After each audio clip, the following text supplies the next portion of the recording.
Stephen Colbert devoted the majority of his monologue to the sexual harassment allegations being made against Les Moonves on Monday night's episode of The Late Show, but also found the time to take aim at a former Fox News host.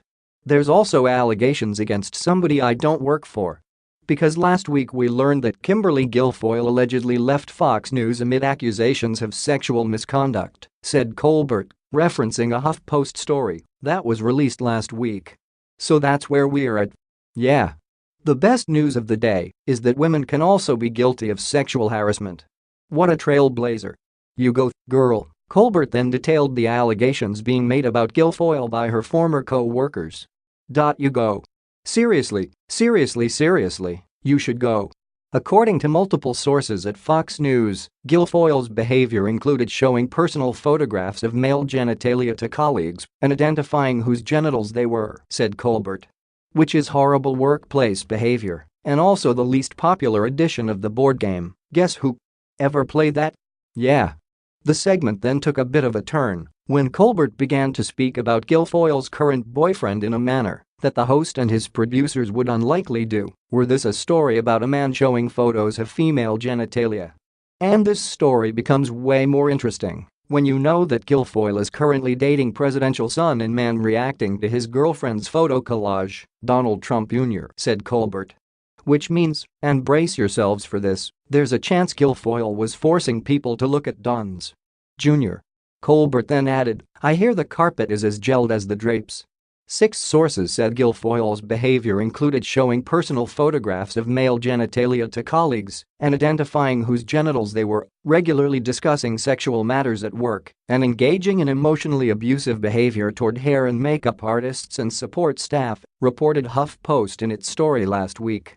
Lawyers for Guilfoyle did not respond to a request for comment about that story, but did provide a statement to HuffPost.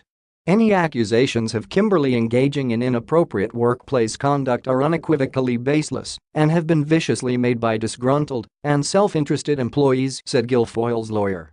During her lengthy and decorated tenure with the company, Kimberly was beloved, well-respected, and supportive of anyone she ever met.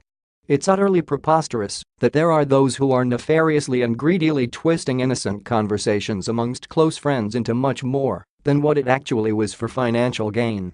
That statement went on to read, "Kimberly has happily moved on to the next chapter of her life and hopes others will do the same."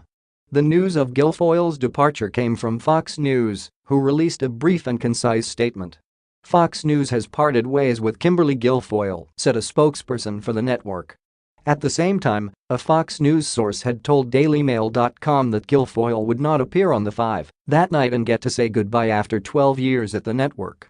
That was then confirmed an hour later when The 5 kicked off with Katie Pavlik filling in for Guilfoyle. Guilfoyle had long been one of Fox News' most loyal and dedicated employees. She was often one of the first and most vocal supporters of any co-worker or boss who is maligned in the press, having publicly gone to bat for both Roger Ailes and Bill O'Reilly at times when few supported the men. Those two were eventually let go by the network, and with the departure of Megyn Kelly, Greta Van Susteren and Gretchen Carlson, Guilfoyle became one of the most senior female members of the Fox News family. She is now working with the pro-Trump PAC America First, 4 months after she started dating Donald Trump Jr. In the past few months, however, she has been getting more and more press for her life outside the office thanks to her relationship with Don Jr.